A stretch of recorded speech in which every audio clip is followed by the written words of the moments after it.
آج سے ہم نے اپنی جس چیز کو بہت چیک کرنا ہے، آج کا ہمارا جملہ بھی یہی ہے، اسی کو ہم فوکس کریں گے، وَهُمْ بِالْآخِرَةِ هُمْ يُوقِنُونَ، کہ وہ آخرت پر پورا یقین رکھتے ہیں۔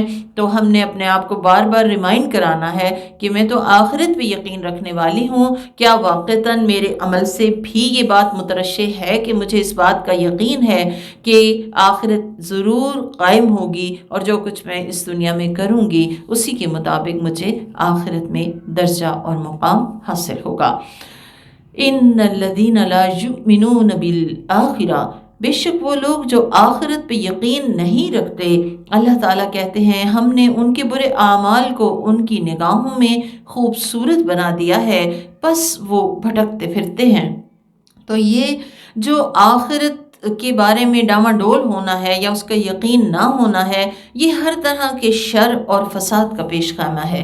جو شخص آخرت کا منکر ہوتا ہے تو اس کے لیے دنیا کی جو خرابیاں ہیں یا برائیاں ہیں یا جو گناہ ہیں وہ اس کی نگاہ میں بڑے دل فریب اور خوبصورت ہو جاتے ہیں، اور اللہ تعالیٰ بھی اس کے لیے برے اعمال کو مزین کر دیتے ہیں۔ اس کے دل سے جزا اور سزا کا خوف چونکہ نکل چکا ہوتا ہے، لہٰذا وہ شہوتوں میں ڈوب جاتا ہے، خواہشات کا بندہ بن جاتا ہے، اور پھر وہ کسی خیر اور شر کے تمیز سے اوپر اٹھ جاتا ہے، اور وہ اپنی ساری کی ساری کوششیں صرف اس دنیا کے لیے لگا دیتا ہے، دنیا کو فوکس کر لیتا ہے۔ تو اللہ تعالیٰ کہہ رہے ہیں کہ جو لوگ آخرت پہ ایمان نہیں رکھتے، ہم نے ان کے برے اعمال کو ان کی نگاہوں میں خوبصورت بنا دیا، تو رزلٹ کیا ہے؟ بس وہ بھٹکتے پھرتے ہیں، کیونکہ دنیا تو کبھی کامل ہو نہیں سکتی، یہاں کی کوئی کامیابی کامل نہیں، یہاں کا کوئی گریڈ ہمیشہ کے لیے نہیں، لہٰذا فرمایا انہی لوگوں کے لیے بدترین عذاب ہے، اور آخرت میں وہی لوگ سب سے زیادہ خسارہ اٹھانے والے ہوں گے، کیونکہ اصلی کامیابی اور ہمیشہ کی کامیابی کے لیے لازم ہے کہ ہمیں آخرت پہ کامل یقین ہو۔ پھر فرمایا اور آپ کو قرآن اس ذات برحق کی طرف سے دیا جاتا ہے جو بڑی حکمت والی اور ہر بات کو جاننے والی ہے، یعنی یہ جو قرآن ہے اور یہ جو اس کا علم ہے یہ کوئی معمولی نہیں، بلکہ یہ رب ذوالجلال کی طرف سے برحق بھی ہے، اور اس کی طرف سے آیا جو سب کا خالق و مالک ہے۔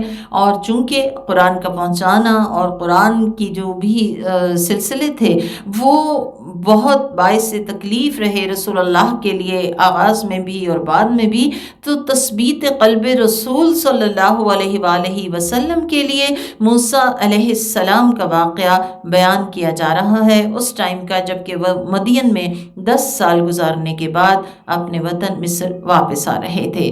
فرمایا کہ جب موسیٰ علیہ السلام نے اپنے گھر والوں سے کہا کہ میں نے ایک آگ دیکھی ہے، یا تو میں وہاں سے کوئی خبر لے کر آتا ہوں یا پھر تمہارے لیے سلگتا ہوا ایک انگارہ لاتا ہوں تاکہ تم اسے تاپ سکو۔ جب موسیٰ علیہ السلام وہاں پہنچے تو آواز آئی کہ بابرکت ہے وہ ذات جو آگ میں ہے اور جو اس کے ارد گرد ہے، اور پاک و بے عیب ہے وہ اللہ جو رب العالمین ہے، سبحان اللہ رب العالمین، اے موسیٰ میں ہی اللہ ہوں جو زبردست اور بڑی حکمت والا ہے، اور آپ اپنی لاٹھی زمین پہ ڈال دیجئے۔ بس جب انہوں نے اسے ہلتے ہوئے دیکھا تو گویا کہ کوئی سانپ ہو جو پیٹھ پھیر کے بھاگ پڑے اور پیچھے مڑ کے بھی نہ دیکھا۔ اللہ سبحانہ وتعالیٰ نے کہا اے موسیٰ آپ ڈریے نہیں، میرے پاس رسول ڈرا نہیں کرتے، الا یہ کہ کسی نے ظلم کیا ہو پھر برائی کے بعد تائب ہو کر اچھا کام کیا تو میں بے شک بڑا معاف کرنے والا نہایت مہربان ہوں۔ اور آپ اپنا ہاتھ اپنے گریبان میں ڈالیے، وہ بغیر کسی بیماری کے سفید چمکدار نکلے گا۔ یہ 2 نشانیاں 9 نشانیوں میں سے ہیں جنہیں لے کر آپ کو فرعون اور اس کی قوم کے پاس جانا ہے، اس لیے کہ وہ لوگ سرکش و نافرمان ہو چکے ہیں۔ بس جب ان کے پاس ہماری کھلی کھلی نشانیاں پہنچ گئیں تو انہوں نے کہا کہ یہ تو کھلا جادو ہے۔ وَجَحَدُوا بِهَا وَاسْتَيْقَنَتْهَا أَنفُسُهُمْ ظُلْمًا وَعُلُوًّا، اور ان نشانیوں کا انہوں نے ظلم اور سرکشی کی وجہ سے انکار کر دیا۔ حالانکہ ان کا باطن جو تھا وہ ان نشانیوں کو مان چکا تھا، لیکن وہ مان کے نہ دیے۔ اللہ سبحانہ تعالیٰ کہتے ہیں فانظر، تو دیکھ لیجئے کیف کان عاقبۃ المفسدین، کہ فساد کرنے والوں کا پھر انجام کیا ہوا۔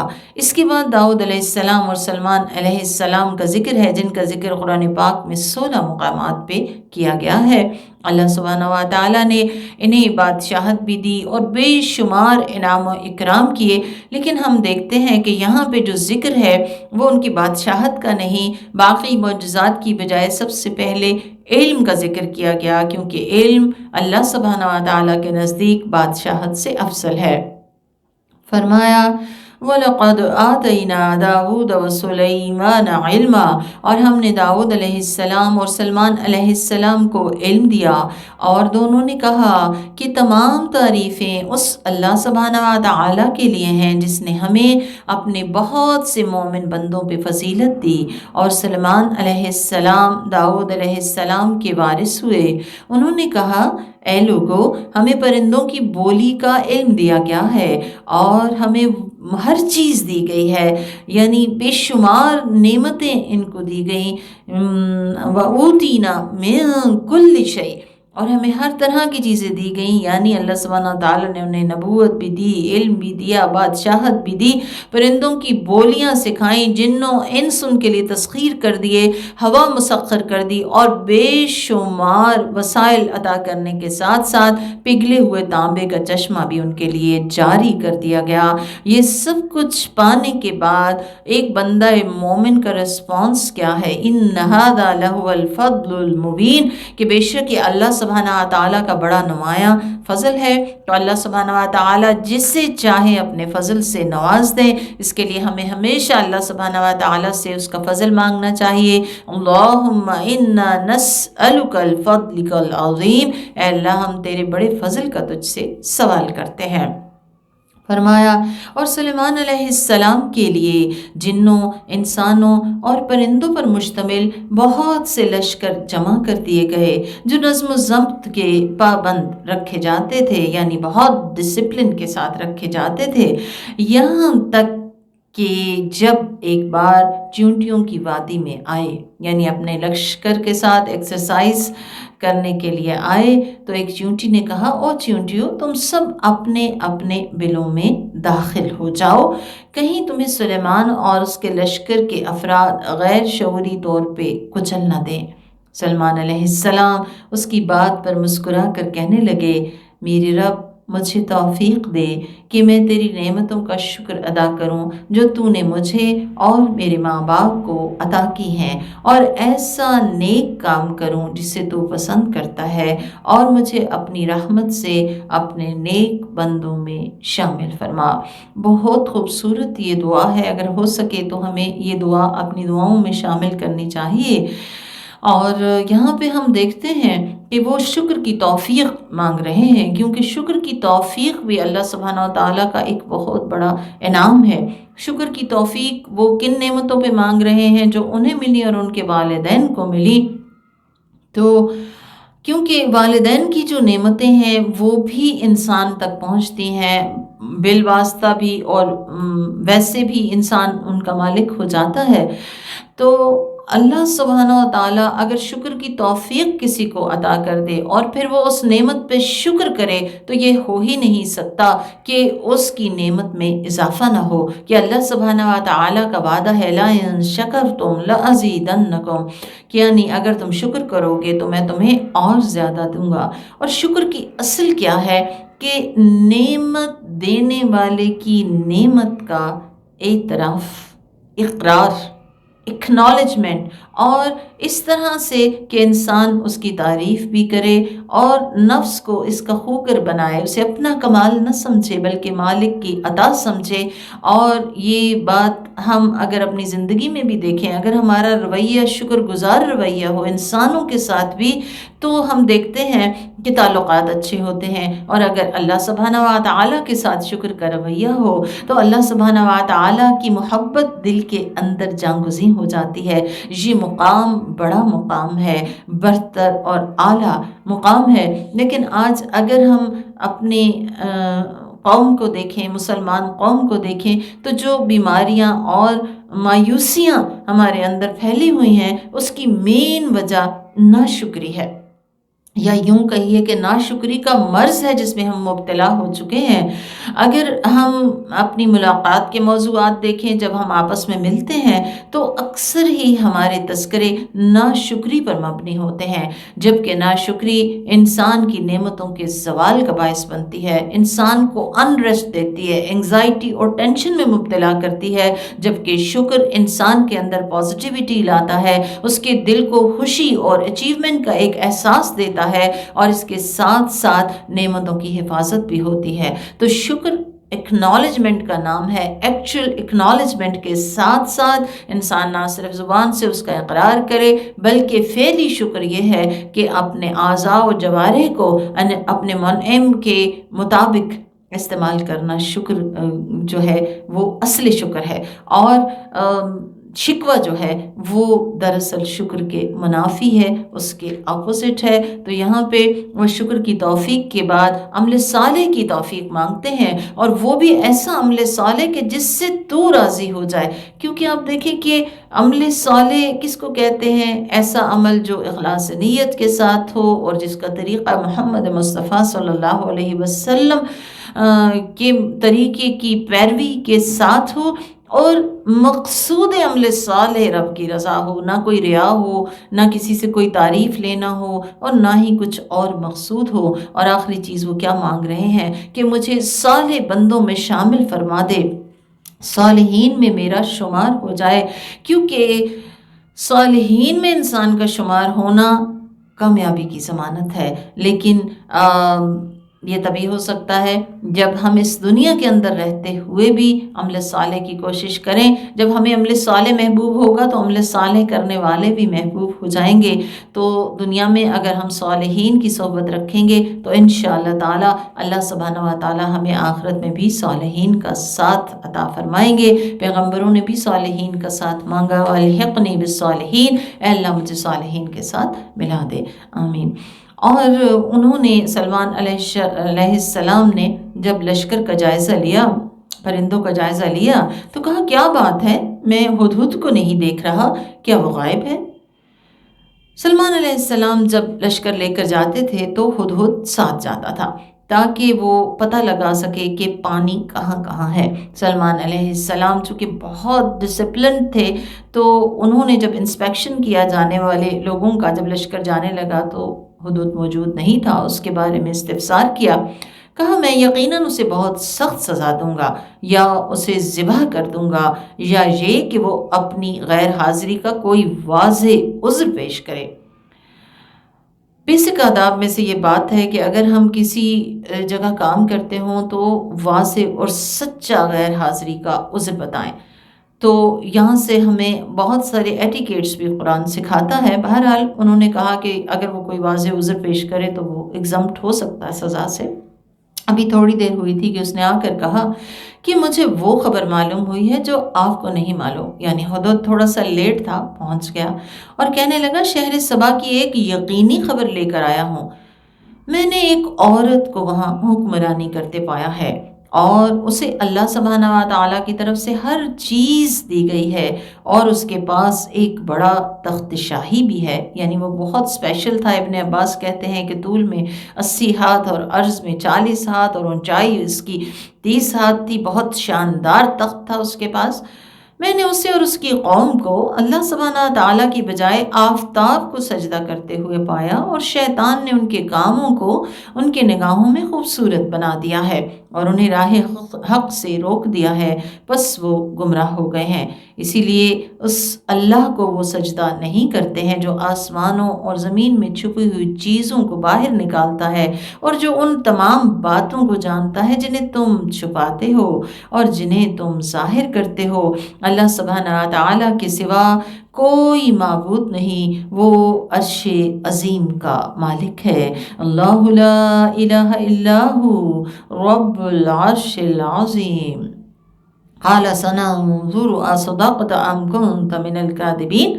سلمان علیہ السلام نے کہا، ہم دیکھیں گے کہ تم سچے ہو یا جھوٹے ہو۔ ایک اور ایٹیکیٹ ہمیں سکھایا گیا کہ انسان کسی کی بات پہ یوں ہی ایک دفعہ سن کے اس پہ یقین نہ کر لے، بلکہ دونوں طرف کا پوائنٹ آف ویو سننا چاہیے، یا کوئی ایسی بات ہو جیسے اس نے کی تھی تو پھر اس کے لیے کوئی نہ کوئی ثبوت ضرور ہونا چاہیے، انسان کو لینا چاہیے۔ سلمان علیہ السلام بہت سمجھدار تھے، لہٰذا انہوں نے فوری طور پہ کوئی ججمنٹ پاس نہیں کی، کوئی فیصلہ نہیں دیا، نہ سچا کہا نہ جھوٹا کہا۔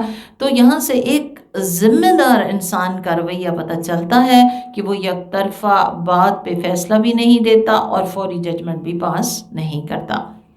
تو انہوں نے کہا، اذهب بکتابی ھذا، یہ میرا خط لے جاؤ اور ان کے سامنے ڈال دو، پھر ان سے الگ ہو جاؤ اور دیکھو کہ وہ کیا فیصلہ کرتے ہیں۔ یعنی فوراً جواب لینے کے لیے ان کے سر پہ کھڑے نہ ہو جانا، بلکہ تھوڑی دیر سائڈ پہ کھڑے ہو کے جسٹ واچ کرنا کہ ان کا رسپانس کیا ہے۔ ملکہ سبا نے خط پڑھنے کے بعد کہا کہ سرداران قوم، میری طرف ایک خط بھیجا گیا ہے۔ ملکہ بہت عقل مند خاتون تھی اور ٹیم ورک پہ یقین رکھتی تھی، لہٰذا اس نے جو آیان سلطنت سے ان سے مشورہ کیا، اور اس کے بعد خط کا طریقہ سیکھنے کا ایٹیکیٹ، اور وہ کیا ہے کہ وہ سلیمان علیہ السلام کی طرف سے ہے، یعنی بھیجنے والا پہلے اپنا نام لکھے، اور وہ اللہ کے نام سے شروع کیا گیا ہے جو نہایت مہربان بے حد رحم کرنے والا ہے۔ اور اس میں لکھا ہے کہ تم لوگ سرکشی نہ کرو اور اطاعت گزار بن کر میرے پاس آ جاؤ، یعنی سرنڈر کر دو۔ کس لیے؟ اللہ سبحانہ و تعالیٰ کی توحید کے لیے، کیونکہ وہ لوگ اللہ سبحانہ و تعالیٰ کو چھوڑ کر غیر اللہ کی پرستش میں مبتلا تھے۔ تو ٹو دا پوائنٹ بات کی، مختصر بات کی، ٹو دا پوائنٹ بات کی۔ ملکہ نے کہا، اے سرداران قوم، اس معاملے میں مجھے اپنا مشورہ دو، میں کوئی فیصلہ نہیں کروں گی یہاں تک کہ تم میری رائے سے موافقت نہ کرو۔ یعنی اس نے کوئی ڈکٹیٹرشپ کے ساتھ ایک دم سے کوئی آرڈر جاری نہیں کیا، بلکہ کہا کہ ہم سب جس رائے پہ متفق ہوں گے وہی ہم سب کا فیصلہ ہوگا۔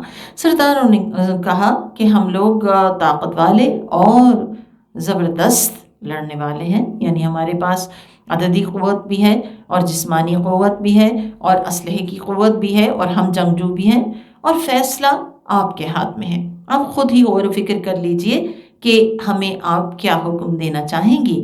اس نے کہا، بادشاہ جب کسی ملک میں فوج کشی کے ذریعے داخل ہوتے ہیں تو فساد برپا کر دیتے ہیں اور وہاں کے عزت داروں کو ذلیل بنا دیتے ہیں، اور یہ لوگ بھی ایسا ہی کریں گے۔ تو یہاں پہ ہم دیکھتے ہیں کہ ملکہ جو ہے وہ بہت سمجھدار ہے، اور وہ بالکل کلیئر کٹ انہیں بتا رہی ہے کہ یہ جو فوج کشی ہے یہ تو فساد اور قتل اور غارت گری اور اس پہ مبنی ہوتی ہے، جس سے بہت لوگوں کا نقصان ہو جاتا ہے۔ یعنی انہیں پوری طرح سے شعور میں لا رہی ہے کہ جنگ کرنا، اگرچہ ہمارے پاس عددی قوت تو ہے، لیکن جنگ کی وجہ سے نقصان جو ہے وہ زیادہ ہو جاتا ہے۔ تو یہاں ایک لیڈر، ایک ذمہ دار کی ذمہ داری کا طریقہ پتہ چلتا ہے کہ مشورہ تو لازم ہے، لیکن فیصلہ سوچ سمجھ کر حقیقت پسندانہ ہونا چاہیے، جذباتیت پہ مبنی نہیں ہونا چاہیے کہ اب اگر انہوں نے ایسے کہا ہے تو بس اب لڑائی ہی ایک واحد حل ہے۔ کہنے لگی، وَإِنِّي مُرْسِلَةٌ إِلَيْهِمْ بِهَدِيَّةٍ، میں ان کے پاس ہدیہ بھیج کے دیکھتی ہوں کہ میرے قاصد کیا جواب لاتے ہیں، یعنی وہ کیسے ریاکٹ کرتے ہیں۔ اب دیکھیں کہ تحفے کا مقصد کیا ہے، یہاں پہ تعلقات کو بہتر کرنا اور ریاکشن دیکھنا کہ وہ کیا کرتے ہیں۔ تحفہ دینا ایک اچھی خصلت ہے۔ نبی کریم صلی اللہ علیہ وسلم نے فرمایا، آپس میں مصافحہ کیا کرو، اس سے دلوں کا بغض جاتا رہتا ہے۔ اور ایک دوسرے کو ہدیہ دیا کرو، اس سے محبت بڑھتی ہے۔ تو یہ 2 سنتیں جو ہیں وہ ہمیں اپنی زندگی میں شامل کرنی چاہیے۔ اب جب قاصد سلیمان علیہ السلام کے پاس پہنچا تو انہوں نے کہا کہ کیا تم لوگ مجھے مال دینا چاہتے ہو؟ اللہ سبحانہ و تعالیٰ نے جو کچھ مجھے دیا ہے وہ اس سے بہتر ہے جو اس نے تمہیں دیا ہے، بلکہ تم خود ہی اپنے ہدیے پہ خوش ہوتے رہو۔ میں نے کہا ہدیہ اچھی چیز ہے، لیکن یہاں پہ کیا تھا کہ ایسا ہدیہ یا ایسا مال جو انسان کو فتنے میں ڈال دے، اور ناپسندیدہ ترین تحفہ کون سا ہوتا ہے؟ جو انسان کی ڈیوٹی میں حائل ہو جائے۔ تو انہیں لگا کہ یہ مجھے تحفہ دے کے بہلانا چاہتے ہیں، یعنی آپ کا کام کیا تھا؟ اللہ سبحانہ تعالیٰ سے لوگوں کو جوڑنا اور ان کو شرک سے ہٹا کے توحید کی طرف لانا۔ تو انہوں نے کہا کہ تم مجھے اس ہدیے کے ساتھ بہلا نہیں سکتے، تم ان کے پاس لوٹ جاؤ، ہم ان پہ ایسی فوجوں کے ذریعے حملہ کریں گے جس کی وہ تاب نہ لا سکیں گے، اور انہیں وہاں سے ہم ذلیل و خوار بنا کر نکال دیں گے۔ سلیمان علیہ السلام نے کہا، اے اہل دربار، تم میں سے کون اس کا تخت شاہی میرے پاس لا سکتا ہے اس سے پہلے کہ وہ میرے پاس اطاعت گزار بن کے حاضر ہوں؟ یعنی دراصل سلمان علیہ السلام ایسا اس لیے چاہ رہے تھے کہ وہ اندازہ کرنا چاہتے تھے کہ وہ جنگ کریں گے یا نہیں کریں گے، اور ایک طرح سے یہ بھی مقصود ہو سکتا ہے کہ انہیں نبوت کا معجزہ دکھایا جائے تاکہ وہ توحید کی طرف آنے کے لیے ایک انسینٹیو انہیں فراہم کرے۔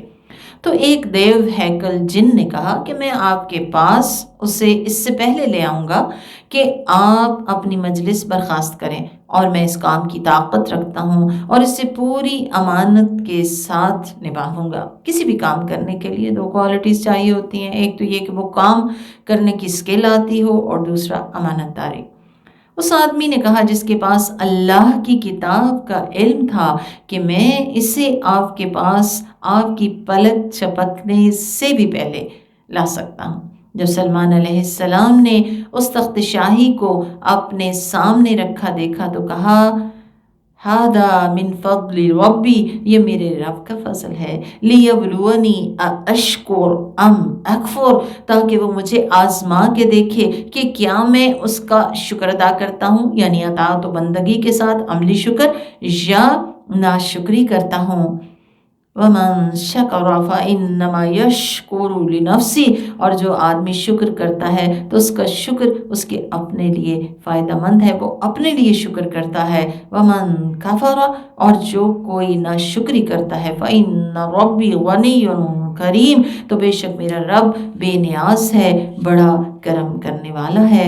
تو ہمیں شکر کی عادت اپنانے کی ضرورت ہے، اسے اپنی ہیبٹ بنانے کی ضرورت ہے۔ چھوٹی چھوٹی چیزوں پہ شکر، کچھ مل گیا شکر، کچھ نہیں چھنا شکر۔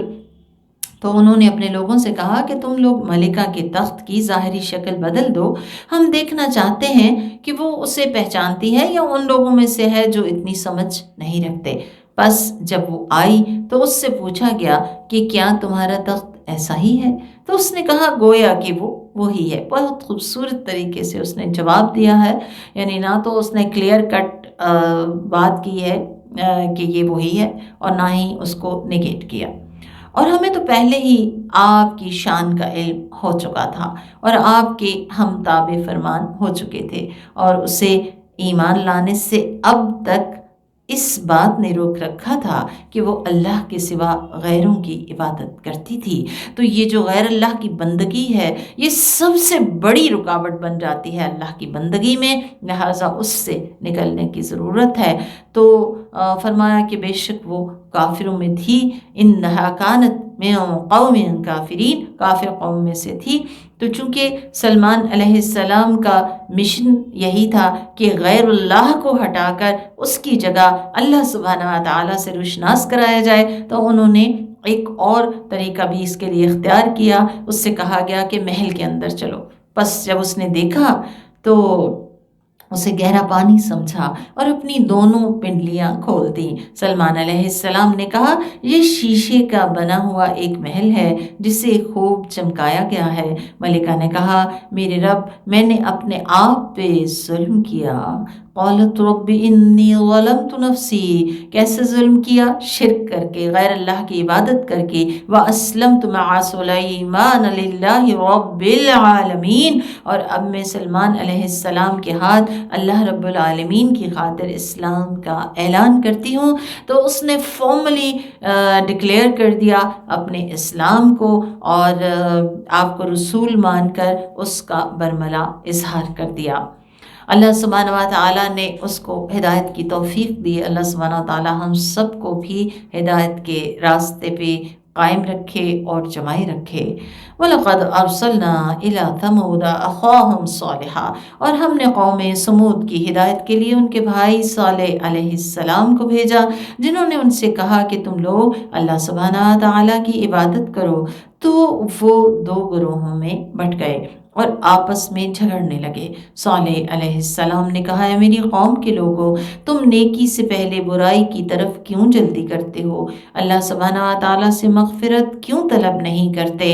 یعنی اگر مانگنا ہی ہے تو اللہ سبحانہ و تعالیٰ سے بخشش مانگو تاکہ تم پہ رحم کیا جائے۔ رب اغفر وارحم وانت خیر الراحمین۔ تو انہوں نے کہا، ہمارے لیے تو تم اور تمہارے ساتھی بڑے ہی شگونے بد ثابت ہوئے ہو۔ صالح علیہ السلام نے کہا، تمہاری نحوست اللہ کی طرف سے ہے، بلکہ تمہیں آزمایا جا رہا ہے۔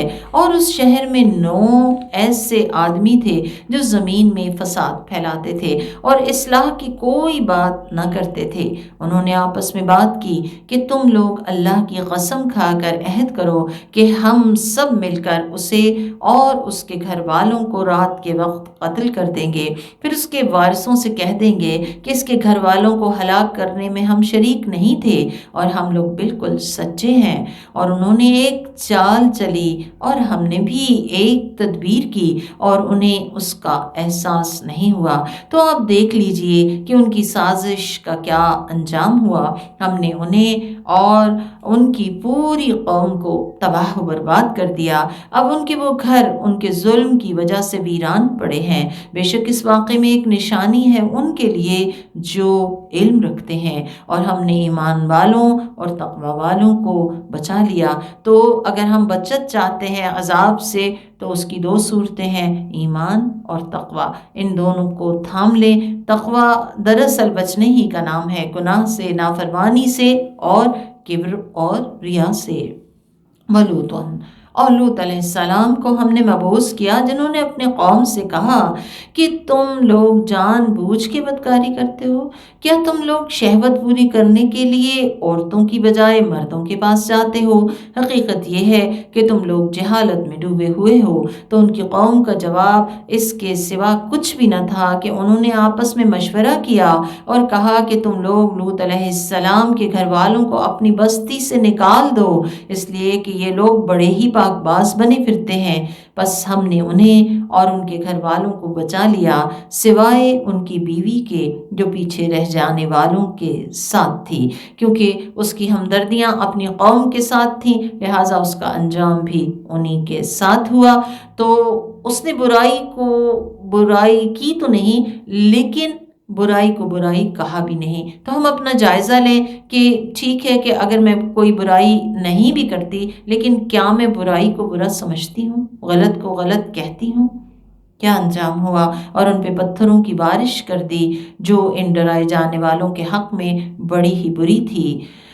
آپ کہہ دیجئے کہ تمام تعریفیں اللہ سبحانہ و تعالیٰ ہی کے لیے ہیں، اور سلام ہو اس کے بندوں پر جنہیں اس نے چن لیا۔ کیا اللہ سبحانہ و تعالیٰ بہتر ہے یا وہ معبودان باطل جنہیں مشرکین اس کا شریک ٹھہراتے ہیں؟ یعنی اللہ سبحانہ و تعالیٰ ہی بہتر ہے۔ فَلِلَّهِ الْحَمْدُ عَلَى نِعْمَةِ التَّوْحِيدِ۔